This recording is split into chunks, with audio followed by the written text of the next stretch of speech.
नमस्कार मित्रों, मैं हूं डॉक्टर हरिनिवास। चैनल का नाम है संस्कृत साहित्य एवं संस्कृति। महाभारत उद्योग पर्व चल रहा है। जीवन की सफलता का सारा आधार व्यक्ति के उद्योगों पर ही रहता है और महाभारत के इस उद्योग पर्व में जो चल रहा है आप स्वयं देख ही रहे हैं।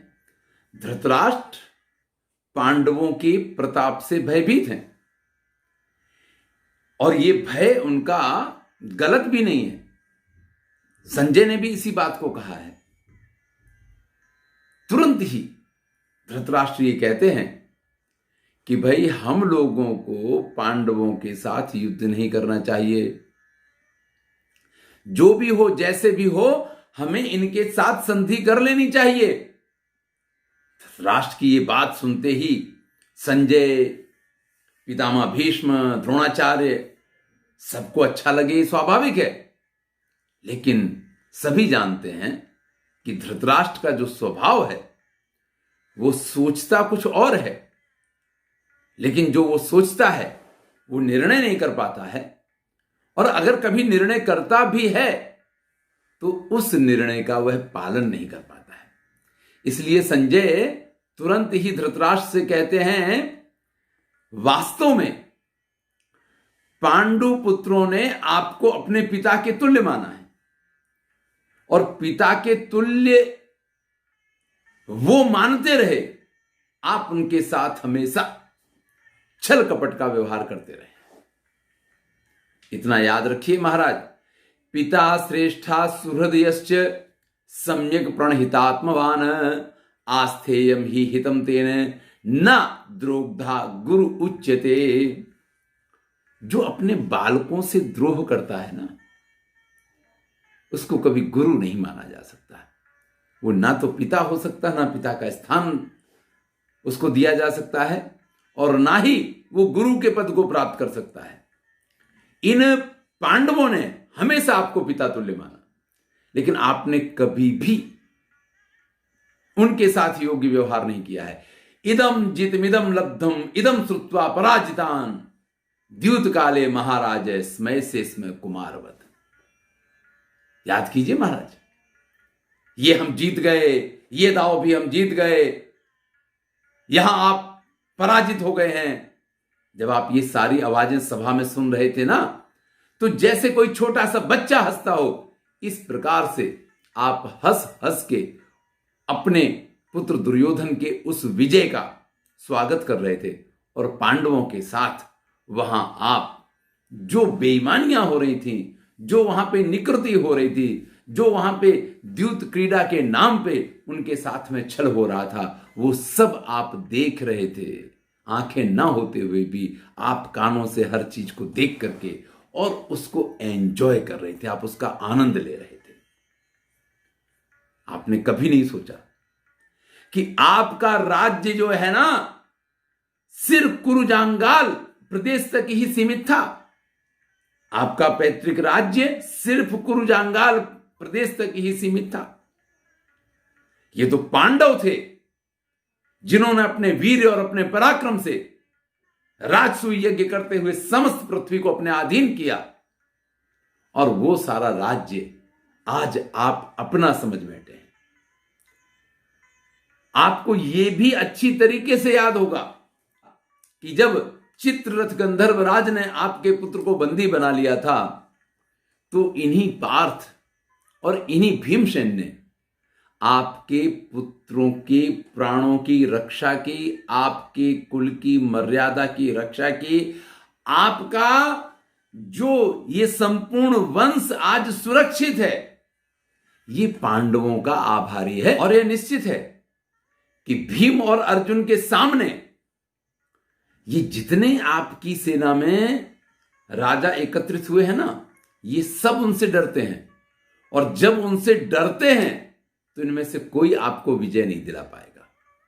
फिर भी आप इस संधि के निर्णय पे टिके रहेंगे, ये मुझे संभव नहीं लग रहा है। संजय अच्छी तरीके से धृतराष्ट्र को जानता है और कहता है, यदिदम ते विलपितम पांडवान प्रति भारत अनीशेनेव राजेंद्र सर्वमेतन निरर्थकम। आपने अभी पांडवों को लेकर के जितनी बातें की हैं, आपने संधि के लिए जो प्रस्ताव की बात की है, आपने जो कुछ किया है, अनीशेनेव राजेंद्र, आप इसके स्वामी हैं ही नहीं, यानी ये निर्णय आप ले ही नहीं सकते हैं। अगर आपके लिए हुए निर्णय इसी प्रकार से फलीभूत होते तो आज ये दिन देखने का नंबर नहीं आता। ये सब कुछ निरर्थक है। आपका ये कहना कि संधि कर लो, ये बिल्कुल निरर्थक है। तभी दुर्योधन कहता है, न भेतव्यम महाराज न शोच्या भवतावय समर्थास्म पराजेतुम बलिनः समरे विभो। जाने दीजिए पिताजी, ये संधि वंधि की बात रहने दीजिए, क्योंकि हम समर्थ हैं। हम पांडवों का सामना करने में नहीं, उनको परास्त करने के लिए समर्थ हैं। इस संसार में कोई ऐसा योद्धा नहीं है जो हमारी सेना में, जो पितामह भीष्म हैं, गुरु द्रोणाचार्य हैं, कृपाचार्य हैं, अश्वत्थामा हैं, कर्ण हैं, इन सब का सामना कर पाए। और फिर से वही अपना राग अलापता है। लेकिन इस बार वो जो बात कहता है वो बड़ी महत्वपूर्ण है। क्यों इस प्रकार से दुर्योधन को ये बल मिलता रहा है, इसका ये प्रमाण है। दुर्योधन कहता है कि जब हम द्यूत में सब कुछ जीत गए थे और पांडव वन वन भटक रहे थे, उस समय ये द्रुपद की सेना स्वयं श्री कृष्ण की अगुवाई में सात्यकी और उसकी सेना, ये चेदी राज की सेना, जितनी सेनाएं आज आपको एकत्रित दिखाई दे रही है ना, ये केकय, ये पांचाल, ये चेदी और ये वृष्णिवंशी, सभी लोग एकत्रित हुए थे और सबने एकत्रित होकर के ये निर्णय किया था कि वो पूरे हस्तिनापुर की ईंट से ईंट बजा देंगे। उस सभा में गुरु द्रोणाचार्य, पितामह भीष्म, कृपाचार्य, द्रोणी, सभी लोग विद्यमान थे। और मैंने जब उनसे ये कहा कि श्री कृष्ण और उनके सभी साथियों ने मिलकर के ये निर्णय लिया है कि पांडवों को उनका राज्य वापस दिलवाने के लिए वो हम सब का संहार कर देंगे, हम सब का विनाश कर देंगे, और मुझे इस चीज से बड़ा भय लग रहा है, तब पितामह भीष्म ने मुझसे कहा था कि ये कभी संभव नहीं है। उन्होंने मुझसे, अगर आज की भाषा में कहा जाए तो ये कहा था कि हमने चूड़ियां थोड़ी पहन रखी हैं। उन पितामह पे मुझे भरोसा है, उन गुरु द्रोणाचार्य पे मुझे भरोसा है, उन कृपाचार्य पे मुझे भरोसा है। इस प्रकार से दुर्योधन अपनी उस बात को याद करके महाराज धृतराष्ट्र को यह आश्वासन देता है कि आज जो लोग एकत्रित हैं, ये सब लोग पहले भी एकत्रित हुए थे, लेकिन इन लोगों की हिम्मत नहीं चली थी कि पितामह भीष्म, गुरु द्रोणाचार्य और हम सब के ऊपर यह आक्रमण कर पाए। आज इनके पास क्या ऐसा नया आ गया है जिसकी वजह से हमको इस प्रकार से भयभीत होना चाहिए। और फिर अपने पिता से कहता है, उन्मत्तमेव चापि त्वां प्रहंसन्तीव दुःखितम बिलपंतम बहुविधम भीतम पर विकथने।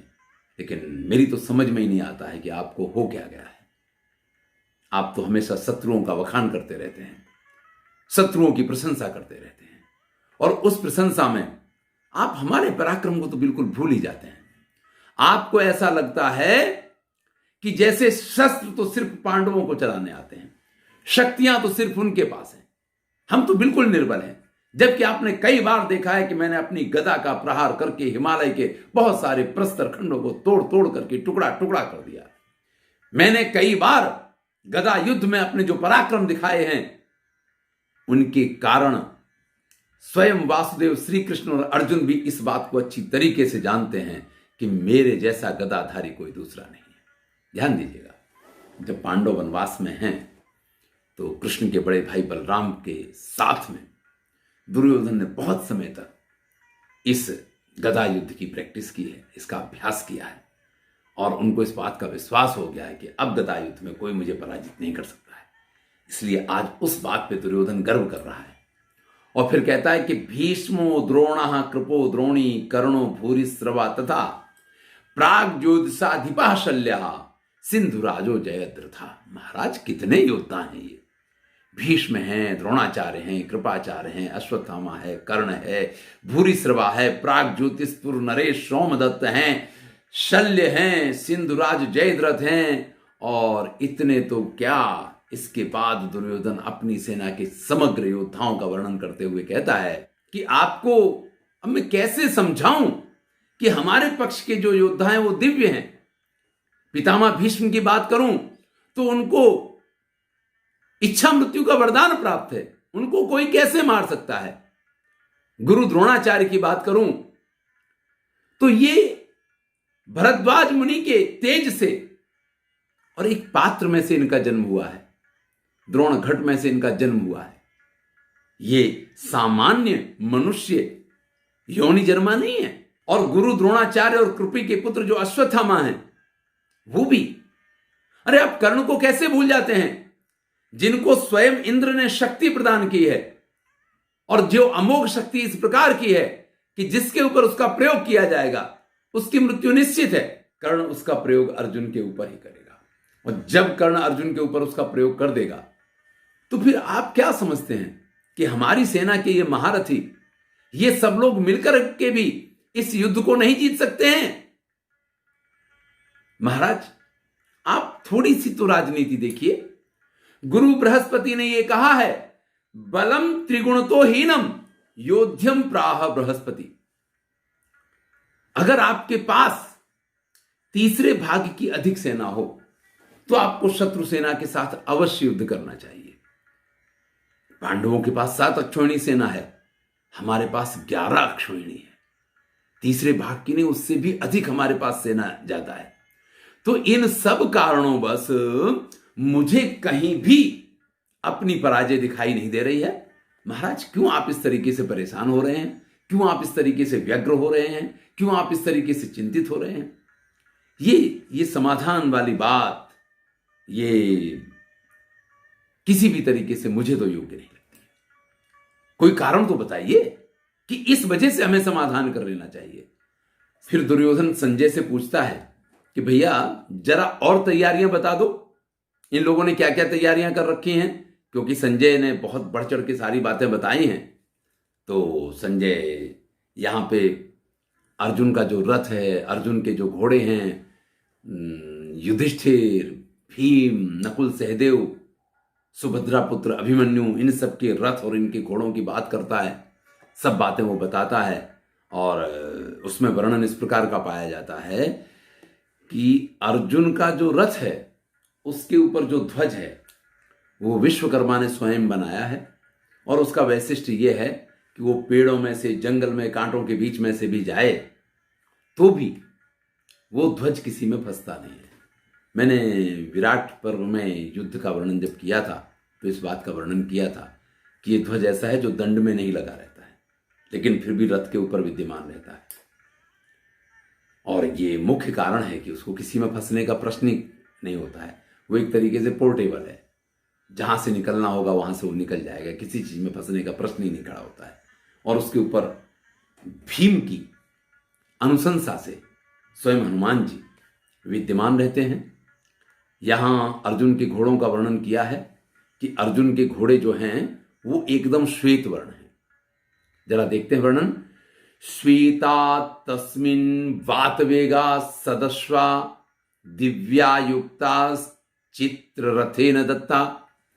चित्ररथ गंधर्व ने ये घोड़े अर्जुन को दिए हैं।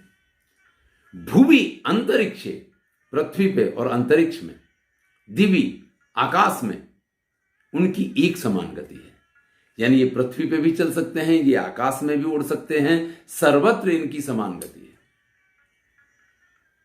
जैसे अर्जुन के श्वेत वर्ण के घोड़े हैं, ऐसे ही प्रतापी श्वेत वर्ण के घोड़े जो हैं वो महाराज युधिष्ठिर के रथ में लगते हैं। भीम जो हैं उनके रथ में ऋक्ष प्रख्या, काला रीछ होता है ना, इस प्रकार के काले रंग के घोड़े भीमसेन के रथ में जुते हुए हैं। सहदेव को स्वयं, माद्री पुत्र सहदेव को स्वयं अर्जुन ने अत्यंत प्रसन्न होकर के जो घोड़े प्रदान किए हैं वो चितकबरे घोड़े हैं, इनका पृष्ठभाग जैसे तीतर की पीठ पे तरीके के आपको डिजाइन दिखाई देते हैं, इस प्रकार के हैं। और जब स्वयं अर्जुन ने ये भेंट में दिए हैं तो आप समझ सकते हैं कि ये अत्यंत पराक्रमी और श्रेष्ठ घोड़े हैं। कहा तो ये जाता है कि अर्जुन के घोड़ों से भी ये घोड़े श्रेष्ठ हैं। माद्री पुत्र जो नकुल हैं उनको स्वयं देवराज इंद्र ने जो घोड़े दिए हैं वो उनके रथ में जुते होते हैं। इस प्रकार से सबके घोड़ों का वर्णन किया है। फिर सुभद्रा पुत्र अभिमन्यु के रथ में और द्रौपदी के सभी पुत्रों के रथ में जो घोड़े हैं उन घोड़ों का वर्णन करते हैं कि सारे दिव्य अश्व हैं और इन अश्वों के द्वारा जब वो रथ खींचे जाएंगे तो इनका पराक्रम कई गुना बढ़ जाएगा। चलिए, दुर्योधन अपने हठ पे है, धृतराष्ट्र चाहते हैं संधि हो जाए, लेकिन जब तक राजा अपने निर्णय स्वयं ना ले पाए तब तक उसके निर्णय बेकार होते हैं। यहां पे आपने देखा कि धृतराष्ट्र ने तो ये कहा कि संधि हो जानी चाहिए, लेकिन न तो संजय को इस बात पे भरोसा है कि आप जो चाहते हैं वो आप इंप्लीमेंट कर पाएंगे, और जैसे ही थोड़ी सी बात आगे बढ़ती है तुरंत ही खड़ा होकर के दुर्योधन इस बात को अटका देता है।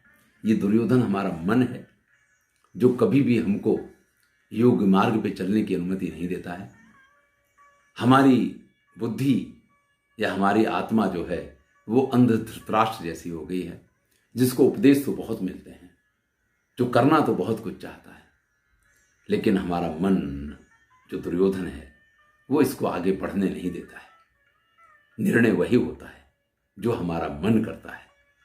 जिस दिन हम बुद्धि का सुनने लग जाएंगे, बुद्धि के कहने पे चलने लग जाएंगे, उस दिन हमारी आत्मा का कल्याण हो जाएगा। लेकिन जब तक हम ये मन के कहने में रहेंगे तब तक तो महाभारत का युद्ध निश्चित है। चलिए देखते हैं इसके आगे की कथा। मैं हूं डॉक्टर हरिनिवास और चैनल का नाम है संस्कृत साहित्य एवं संस्कृति। महाभारत चल रहा है, उद्योग पर्व।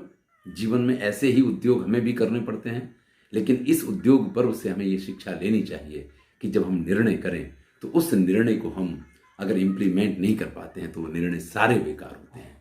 बाकी जीवन में अवसर तो ऐसे आते हैं कि जब हमें योग्य निर्णय करने का मौका मिलता है और हम योग्य निर्णय पे पहुंच भी जाते हैं, लेकिन हम उसको अमल में नहीं ला पाते हैं, क्योंकि हमारा मन जो दुर्योधन है वो हमें ऐसा करने से बार बार रोक दिया करता है। उसका अपना एक अहंकार है, उसकी अपनी एक विचारधारा है, उसकी एक अपनी मान्यता है, और वो हमें कभी भी उस मार्ग पे नहीं चलने देता है जो वास्तव में हमारे लिए श्रेयस्कर है।